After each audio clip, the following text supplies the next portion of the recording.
Welcome to the GetRealWealth.com radio show, where wealth means a lot more than just building a second stream of income.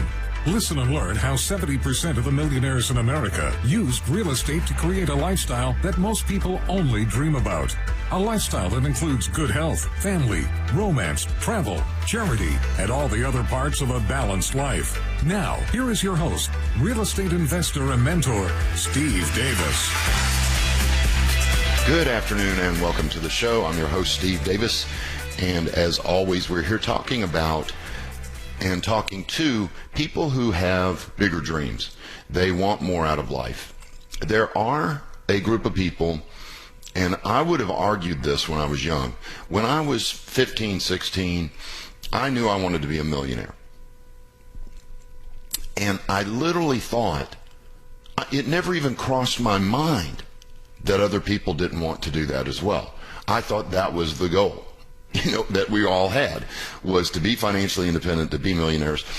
And over the years, I've just discovered, and it took me 20 years to figure it out, some people don't. They just don't. They're going to go through life, let it happen to them. It's not their fault. It's their parents' fault. It's their grandparents' fault. It's their teacher's fault. And there's just nothing they can do. I even had, one person say, God didn't choose me to be rich. What the? Okay. So there's some people that don't dream big for whatever reason. But if you're listening to me and you do have big dreams, and you want to be financially independent, and you want to travel and have romance and excitement in your life, this is the show for you. Because what we've done is we studied the 5% of Americans who retire and thrive in retirement, and unfortunately it is only 5%. Our company's mission is to try and change that, make it a higher number. But we're doing what they're doing, which is building that second stream of income. That seems to be the secret, and it's not a secret because it's been in books for hundreds of years that was the way to do it. It's not taught in our high schools. It's not taught in our colleges. Think about it. When was the first time you heard the term passive income? It may have even been on this show that it was the first time. For me, it was Robert Kiyosaki's book, Rich Dad, Poor Dad, 22 years ago. I'm not sure how old the book is. So that's what we're doing. So if you do have big dreams, keep listening to this show, because I'm going to show you the path that I took to be able to do what I want, when I want, where I want, with whom I want, as often as I want, which is Tony Robbins' definition of success. Today we're going to talk about property management, the basics of property management and leasing. And this takes, 2 to 3 hours in my 2-day class, but I want to give you an overview so it doesn't seem overwhelming. One of the big fears that people have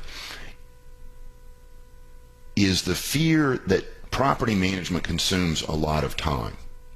And I'm going to be focusing on single family today. Apartment management, apartment leasing is quite different.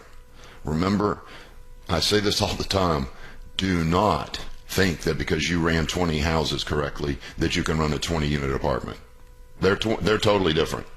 I've seen people do it. They get excited. They go, man, I've run these 20 houses. I'm going to get an apartment complex. Boom. And they run it into the ground because they use single family techniques on an apartment. It's not going to work. It's quite different. But from the point of view of single family, this is it becomes a joke after the first year. I would say it takes about a year to really build your confidence. And the reason I say that is you need to go through the original leasing and then releasing both experiences before you really feel super confident. I know that my first year of owning rental property, I knew I was doing it right because I'd read all the books, but until you do it, you're acting on faith.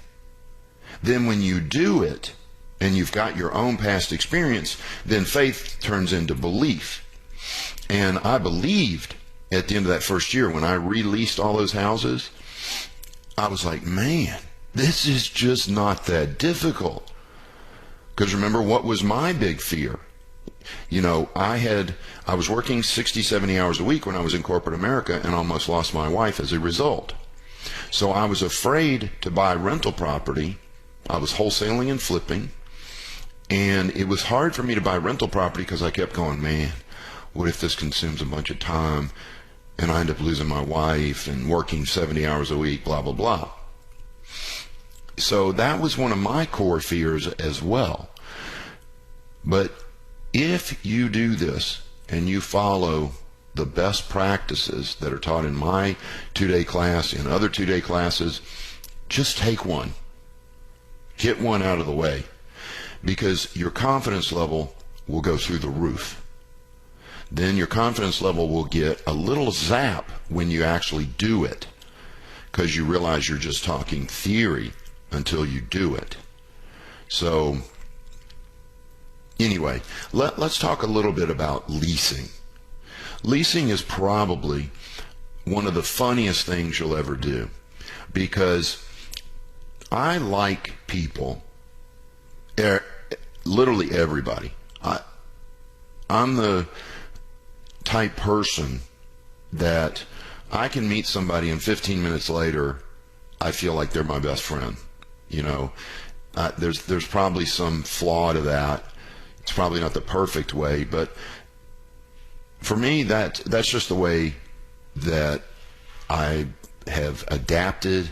I'm not sure what the term would be, but I love people. And for me, it's very fun to deal, especially with different types of people. People that do things I don't expect or say things I don't expect. So funny. Leasing is that way. Because when you put a little $150,000, $200,000 house up for rent, you're going to have a huge cross-section of people. Every age, every race, sex, sexual preference. I mean, you name it. They're going to come and look at your house. And it's doggone fun. Now, let me make a quick statement that what I just said sounded like I go visit the house, then I meet the next person, go visit the house. No. I show the house 2, maybe 3 times. I tell them when to be there.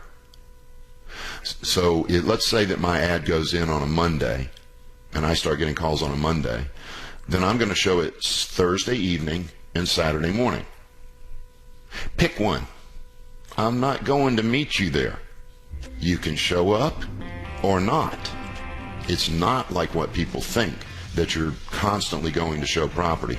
If you're doing that, you have no idea what you're doing. You're insecure about being able to close and rent it, and that's why you're doing dumb things. So do not do that. We'll talk more after the break here on the GetRealWealth.com radio show.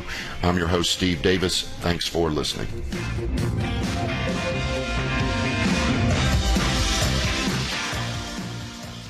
Did you know that 95% of Americans fail to retire by age 65 and 36% are dead? The good news is that here at the GetRealWealth.com radio show, we know what the other 5% are doing. 70% of them own real estate.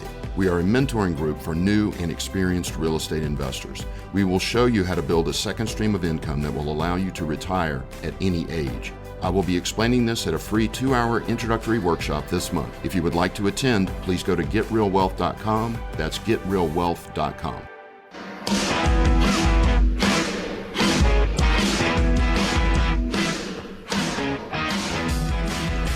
Welcome back to the GetRealWealth.com radio show. I'm your host, Steve Davis. Today we're talking about property management and leasing, and we're starting off with leasing because it's really the foundation, and it dictates how well you're going to do, of course, but it also dictates what your property management is going to be like. Because if you get greedy, if you get lazy, and those are the 2 things that kill, arrogance is another one. The 3 killers, arrogance, greed, and laziness. If you let those get involved in the leasing process, and I'll give you examples of where they do, and you put the wrong tenant in there, then your property management is going to be totally different from what I described. Totally different. You cannot let those three things get into your decision-making process, and we'll talk about that. But when I lease a property, I put it in the green sheet. I prefer local newspapers. Sorry, Houston Chronicle. They just seem to be more effective for me. I've used the Chronicle, gotten good results, so there's nothing wrong with the Chronicle. It's just that I can go and with the green sheet, there's a green sheet for each different section of town.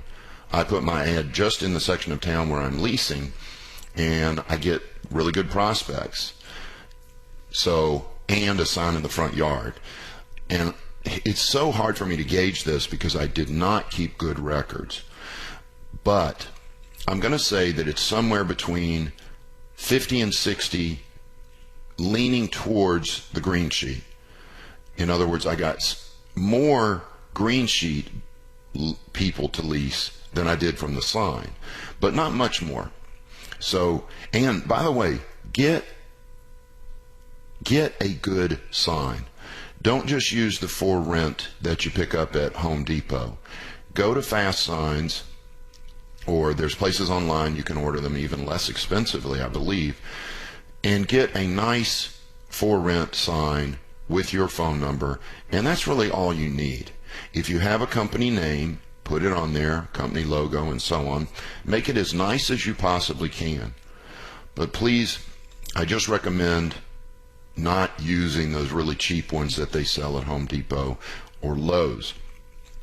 Get something that's nice, and when they walk up, it raises their expectations. And that's what you want. You want them to expect your house to be nicer than the guy who threw a Home Depot sign in the front yard. Then, I better go back. I've got to go back a step. Remember, when I buy a piece of real estate, a single-family house or an apartment complex, I completely rehab it from day one. In other words, that's part of my calculation. I'm going to buy it for $100. It needs $40,000 in repairs. I do that $40,000 in repairs instantly. That takes about 3 weeks, 4 weeks max. And then I lease it, which takes a week to 2 weeks. It's perfect. I've painted the entire unit. I've carpeted the bedrooms. I've tiled all the living areas. I use the same color paint on every rent house, same color trim, same color ceilings, same color carpet, same color tile until they discontinue it, and then I have to buy some other type of tile. But it's all the same. I mean, it's just cookie cutter. It's so easy. And I've got a perfect property. The reason that it's important for maintenance costs, but it's also important because it allows you to pick and choose your tenants. See, quality tenants will not lease a piece of crap. That's the bottom line. Who will? Bad tenants, because it's all they think they can get. They have low expectations for life. They're dirty, they're filthy, and they're going to make your house dirty and filthy, and they're probably not going to pay on time if they pay at all. When you put a perfect property and you have the average rent for the neighborhood, don't go with the high. See, there's where greed comes in and can harm you. Greed would say, well, I've got the nicest home in the neighborhood. The highest rent is $1,700. I'm going to ask for $1,700. Yeah, but the average is $1,650. Go with the average, and you'll get the house leased in a week instead of 3 weeks or 4 weeks. And remember, when you lose 2 weeks of rent, that can be 4 or 5 months of cash flow gone. So it is in your best interest to run your business efficiently, to lease it at the average for the neighborhood, not the high, even though you have the nicest property. Then, because you're at the average, everyone wants to see your property. When they get to it and it's in better shape than anything else they've ever seen, guess what? They are lined up. I've had as many. I didn't get 5 deposits. I won't take more than 2 as a rule. I've taken 3 one time, but as a rule, I only take 2. But I've had a line of 5 families before. All 5 of them wanted the unit, but I only took deposits from 2 of them and applications and so on. The only reason I took the 3rd one that one time is because I knew that the first one wasn't going to qualify. They were just rough. So take up to 2, unless, like I said, you feel like one of those 2 is no shot anyway. Then take a 3rd one so you have 2 shots. And I'm telling you, they will weed themselves out. Bad tenants, when they see a perfect property, get scared because they know you have what? High expectations. You've made the property perfect and you expect them to keep it perfect. Then you document the rehab. How do you do that? You take pictures of everything, every room. So if it's a seven room house, you got 7 photos. You got the exterior, 4 photos of the exterior, 1 each side. What is that? 7, 8, 9, 10. That's 11 photos. You take those back, store them on your Dropbox or whatever storage you use, and date it. So-and-so address and the date. Because if they harm your property, you'll be able to prove in court that you delivered a perfect property. And then, of course, you're going to have a list, a move-in list, and a move-out list. Yeah, you see why this takes 3 hours or more to teach, because I'm going to have to skip that point. So then you've got, I set Thursday or Saturday, and I say, okay, you can choose Thursday or Saturday. Which one do you want? Well, I'll take Saturday. Okay, great. I'll be there at 10 a.m. and I'll leave at noon. You need to be there sometime between 10 and 11:30 to view the house. Okay. Boom. Set the appointment, get their name and number, and so on. Do I do some qualification on the phone? Yes, but not as much as other people do. My basic qualification is I answer the phone, hello.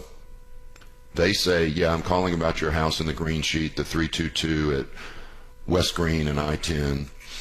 I go, oh yeah, that house is still available. It's $1,750 a month. It's 2,400 square feet. It's a 4-bedroom, 3-bath, 2-car garage, detached garage.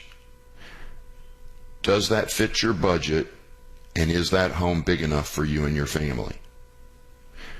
That's called a closing question. I just closed. I asked for the sale. Is it big enough? And does it fit in your budget? Then they say yes or no.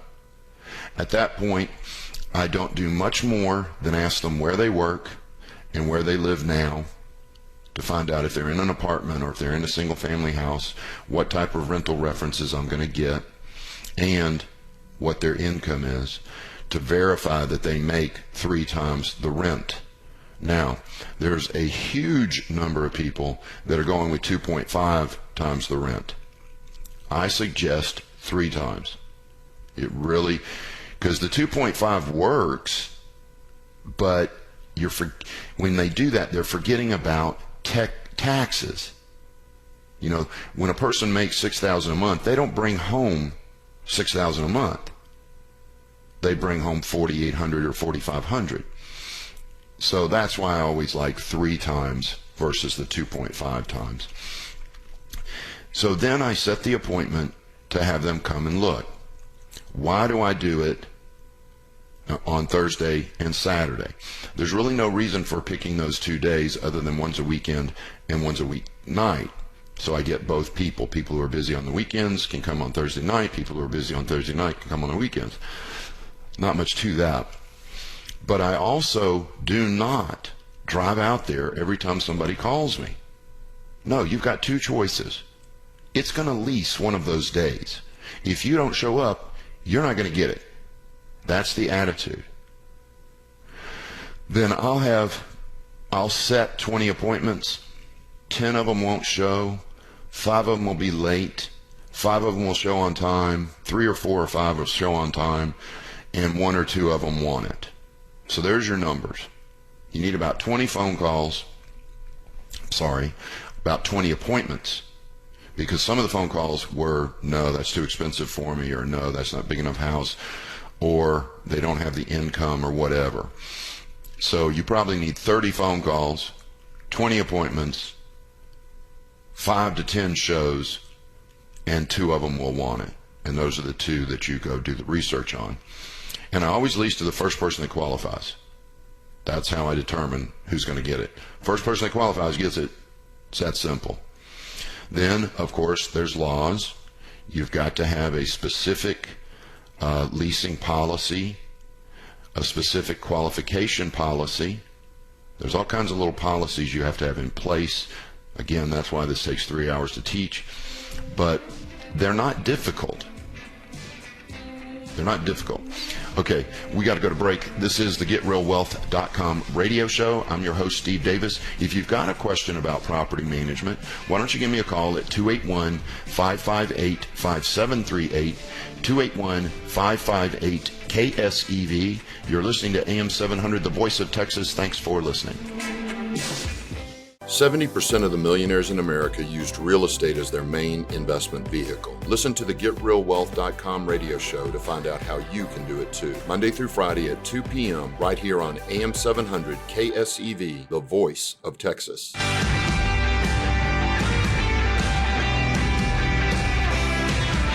Welcome back to the GetRealWealth.com radio show. I'm your host, Steve Davis. Phone lines are open. If you've got a question about, maybe you've got some rental property and it's not running as smoothly as I'm describing, and you think, maybe, I don't even know what to say, maybe you think I'm full of it, give me a call and I will share with you the best practices that I use that apply to whatever your situation is. Because remember, this stuff's been going on for hundreds of years. So there are best practices out there if you get out there and hustle and learn them. And it makes the whole system easier. And I'll share that with you if you'll give me a call at 281-558-5738, 281-558-KSEV. And remember, if you're a little shy or you're embarrassed about your question, give a fake name. It doesn't matter. Nobody knows who you are, unless you got a voice like mine. So give me a call, 281-558-5738. So I set up my appointment Thursday night, Saturday. If I lease it on Thursday, then of course I call everybody for Saturday and cancel that event, which is most of the time. Sometimes I do have to do a Saturday showing, but very rarely. I mean, if you have that many phone calls, which the Green Sheet produces like crazy, people, like crazy. Oh, by the way, I know a bunch of you going, well, I post mine on the internet and this, that, and the other. I've never done that. I've never needed it. I've had so much response from the Green Sheet. Oh, but of course, that is online too. When you put your ad in the little newspaper, they also put it online. So maybe I am getting some from online. Who knows? So then I go to that event and I take the application fee and the application deposit. Now, you've got to make a distinction in your brain as to what I'm doing. You probably thought I collected the first month's rent or the security deposit. No, I call it an application deposit. And I turn to them and I say this application deposit is non-refundable if I approve you. If I don't approve you, then I will refund it. Your $35 application fee is non-refundable, period, because I have to pay to run a credit and criminal report. Do you understand that? Yes, I do. Or, no, I don't agree with that. Give me my money back. No problem. Hit the road. I'll take the next person. So you call it an application deposit when they give it to you, with the understanding that if they're approved, it becomes the security deposit. Now, I learned a best practice, and this book is got to be 50 years old. The other day, they actually use a different number. I've been using 1 month's rent as the security deposit. The problem with that is what people do is the last month, they don't pay rent. And you call them and go, you haven't paid rent this month. Well, I'm moving out on the 30th. Just use my security deposit. Huh. Yeah, that's not how that works. And I begin the eviction process.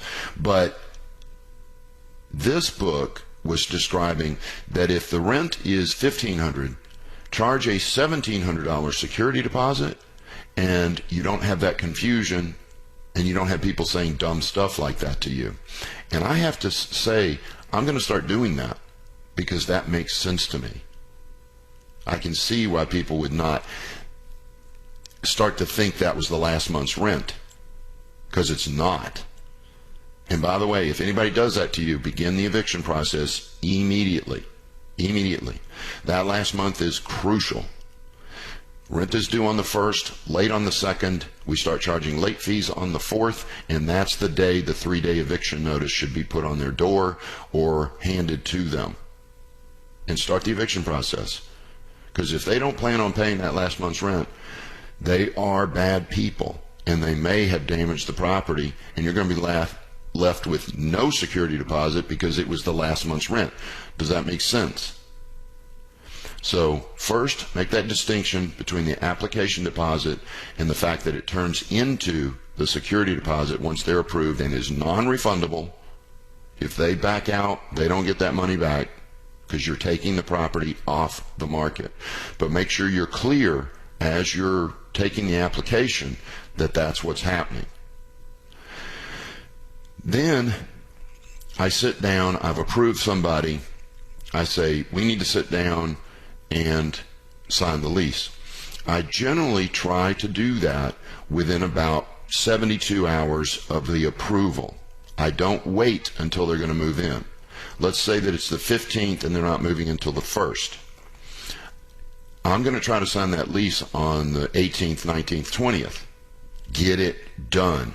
The sooner, the better. I may wait till the 25th to collect the first month's rent, which, by the way, do you prorate the first month's rent? No. If they move in on the 15th, they pay the full first month's rent, and you prorate the second month. So before a person moves in, if the rent, and let's go with our example, I think I said $1,750, so let's make the deposit $2,000 and $1,750 for the first month. You should have collected $3,750 before they ever move in, and that has to be verified funds. Now, I'm going to be harsh right now. You do not take checks the day they move in. Under no circumstances, and this is where ego comes in, or arrogance. Remember, I warned you about greed, laziness, and arrogance. Arrogance, here's how it manifests. Oh, I got a good feeling about these people. That's your ego talking. It's also greed. You want the money. And it's laziness. You're afraid you might have to start the leasing process over again. So there they are, all three in one little action. Accepting a check the day they move in. That's arrogance, greed, and laziness. No. You have to have verified funds, cash, or a wire transfer, or a money order, and the minute you get that money order, you go deposit that sucker right then. It's called slamming. You slam that thing.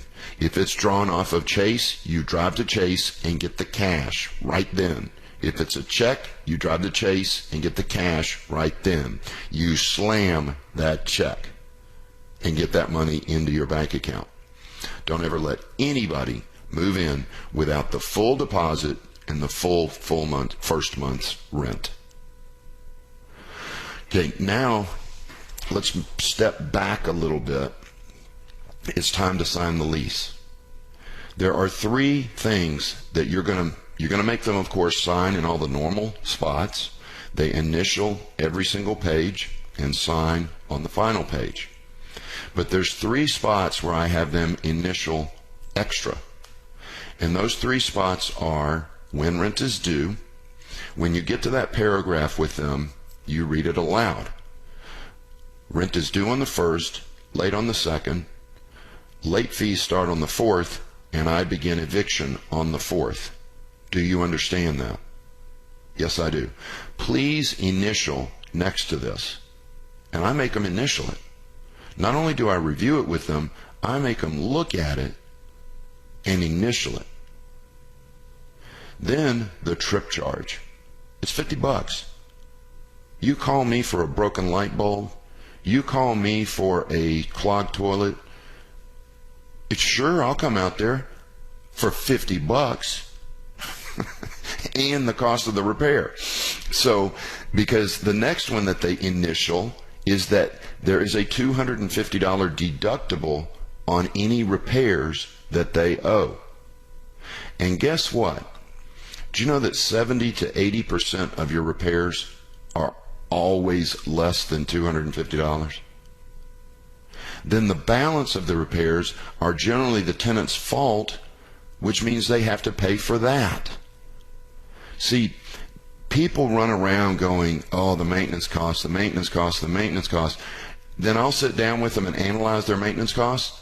They were paying the tenant's maintenance costs. They just didn't know because they had never taken a property management course, which to me is ludicrous. Why would you go into a career? People have a career in property management, and you think you're just going to learn it by going out and trial and error it? Nuts. So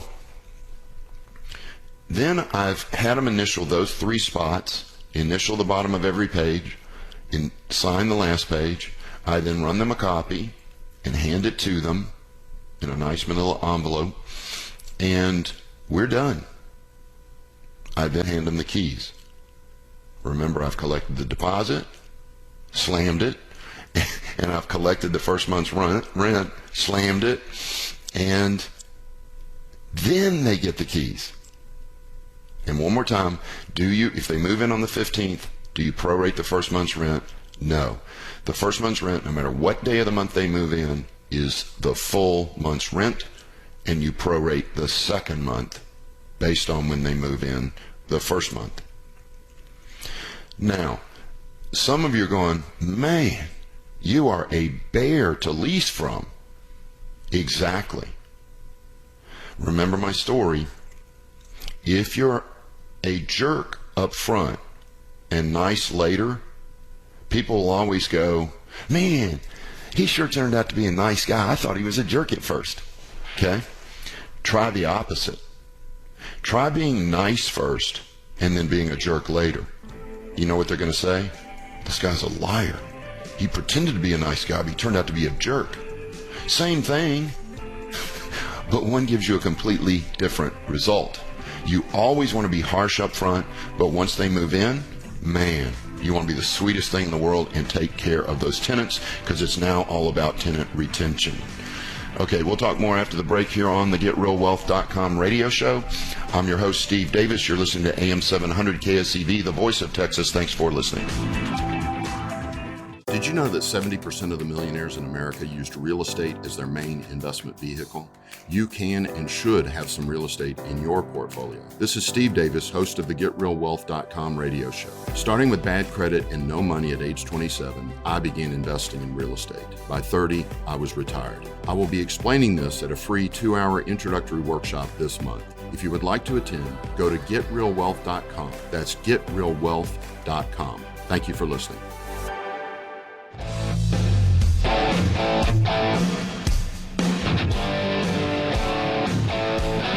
Welcome back to the GetRealWealth.com radio show. I'm your host, Steve Davis. If you've got a question for me, a couple of people emailed me. I forgot to give the email out. It's asksteve@GetRealWealth.com. Asksteve@GetRealWealth.com.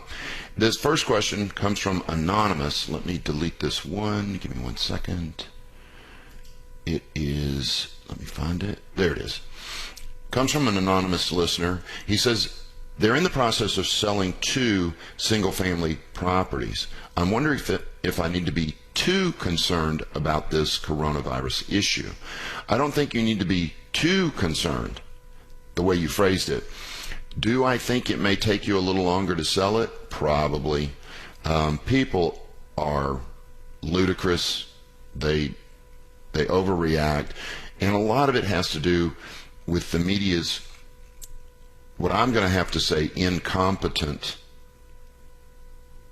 evaluation of what's going on. You know, I finally found out, I've been trying to find out, watching the news, it's 3.5% of the people who get coronavirus pass away. The other 97% generally don't even need to be hospitalized. It's ludicrous, this overreaction. But, you know, people are easily manipulated. So large groups of people are easily manipulated. So I wouldn't worry about it too much. I would go ahead and list them. Just be prepared that it may take an extra 2, maybe even 4 weeks to sell. Now, anonymous, if your properties are in the 150 to 250 range, they're going to sell almost instantly. So double that. In other words, I sold 20 of them in the last 2 years, and my average days on market was under 10 days. So maybe yours are 20 days because of this garbage going on. So I wouldn't worry about it too much, anonymous. Okay, phone lines are open for just one more segment. This is the final segment of today's show. If you've got a question, give me a call, 281-558-5738, 281-558-5738. Now, this came in from the website, so I'm not sure if they're listening, but I'm going to answer it. It comes from a Carl. What is the formula to determine when it is time to refinance a single-family property? Specifically with regard to interest rates, pulling cash out,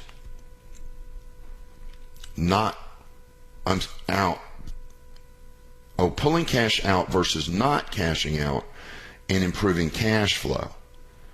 Okay, so what I think he's saying, Carl, I'm going to email you, so we'll get this straightened out if I'm wrong. But what I think you're saying is you're not going to take cash out. You're just doing it to reduce your monthly payment. And I think the formula is 1.5%.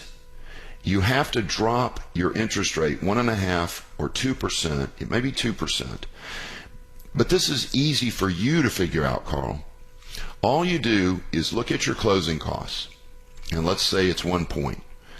And you got a $150,000 loan. So that's $1,500. Then you figure out how long you're going to hold the property, say 5 more years, and look at the lower payment. If the payment goes down $100 a month times 5 years, that's $6,000 you're saving for $1,500. It's a no-brainer, isn't it? You're going to save $4,500. So you've got to do the math on this, and it is dependent on how long you plan on holding it. Because if you're only going to hold it for another year, it's not worth it. If you're going to hold it for 2 years or more, especially 5 years longer, it's very much worth it. You're going to have an extra $4,500 in your pocket. But again, refinancing it's $4,500 over 5 years. What is that? $500 a year? It's not a big deal. I seldom refinance mine. I can't even think if I ever refinanced one just to get a lower payment. I only refinanced them when I had enough equity to be able to buy another house. If I could refinance it and pull out enough cash that I could add a house to my portfolio, then I did it. If I couldn't, I never did it.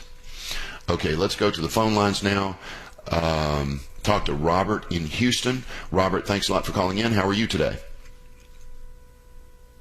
Hello, Robert. Are you there? We may have lost Robert. I'm Robert. here. Oh, hey, Robert. Hi. How can I help? Okay, it's the application process. Let's say we have 3 adults that are going to rent the house, Do I need to get all three to fill out the application fee, or the one that's credit worthy? All three. All three if they're over 18. 18. Yeah. And what kind of credit? 680 minimum per person, or? Well, when it comes to credit, that one's really difficult to give a easy, simple answer to, because I've taken people with 380 credit, but it was because they had student loans, it was because they had health problems. But when I called their landlords, and I always call two, they both said, no, these guys took care of the property, they always paid on time, they're great tenants. I went ahead and leased to them. So just because a person has a low credit score doesn't mean I'm not going to lease to them. But if somebody's got other things wrong and they have a low credit score, I might use that as the reason that I'm not leasing it to them. I see. Okay, thank you. You're welcome, Robert. Thank you for the phone call. Okay, phone lines are open. Just a couple more minutes. 281-558-5738. 281-558-5738. Let's go to this one about property management software. I do have a very strong opinion about this. It's Asaya emailed, and she's like, I've only got one rent property. Should I go ahead and get property management software? And the answer for me is very simple, and I don't fluctuate from it. It's this. Are you planning on buying more? Yes, I am. Then the sooner you get yourself on the software, the better. So even though you only have one house, go ahead and do it. Get it done. Start mastering that program, because it's way harder to wait till you're at 4 houses and go backwards and get all that information put in. Do it now. Do it now. I don't have a recommendation because there's tons of good ones out there. Buildium, Cozy. I even like QuickBooks for rental property owners. There's all kinds of good ones out there. You know, if somebody has one that they're sold on, I wouldn't mind an email telling me why you prefer it to the others, so I know. So if you've got a specific one that you think is superior to the others, yeah, fire me an email, please, and tell me why. I may have a few questions. It's asksteve@getrealwealth.com. Asksteve@getrealwealth.com. Okay. This one's interesting because we just discussed this. This is from Tony. He's talking about tenant didn't pay the first month's rent. Is contract binding? And the answer is no. You need to get rid of that person. This person has lied to you. They promised you they were going to bring it to you. In your email, it says they did not. You need to start and you gave them the keys.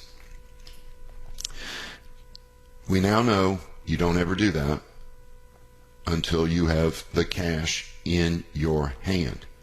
Whether you slam a money order or whether you slam a check, you get that cash in your hand and get it into your bank account. Now, you don't have to slam a check if they're giving it to you on the 15th and they're not moving in until the 1st. But I'm talking about people who give you the security deposit and the first month's rent a day or two before they move in. They can't move in until that money is clearly in your bank account. So in this particular case, you need to start the eviction process immediately. You really needed to start it the minute you found out the minute they didn't give it to you on the 1st. I would have started the eviction process on the 1st. But of course, they never would have gotten through the front door because they wouldn't have had a key. So Tony, you made a couple of mistakes. Don't do that again. And do not get down on yourself for making the mistake. Just, if you do it again, you can get down on yourself. But just don't do it again. All right, Tony, hope that helps. Okay, phone lines are open, 281-558-5738, 281-558-5738. Okay, one more question. Clogged pipes. My expense or the renters? And this is from Jed. Jed, that's as a rule, the renter's expense. The only time that I ever paid for clogged pipes was when the pipe between the house and the street, I I want to say a semi ran over it or something like that. Anyway, it wasn't their fault. But almost all clogged sinks are whose fault? The tenants. Almost all clogged toilets are whose fault? The tenants. They're responsible. And remember, you got that $250 deductible. Oh, wait, Jed, you didn't put that in your lease, I bet. But you will next time. So, absolutely, they are responsible. They're responsible. Okay, we're at the end of the show. I do have one email here. There is no class tonight. You are correct. The class is next Tuesday evening. I cannot reserve you a seat. You have to go to getrealwealth.com and go to the upper right-hand corner, and that is the free workshop button. All right, thanks everybody for listening. Have a great rest of your day.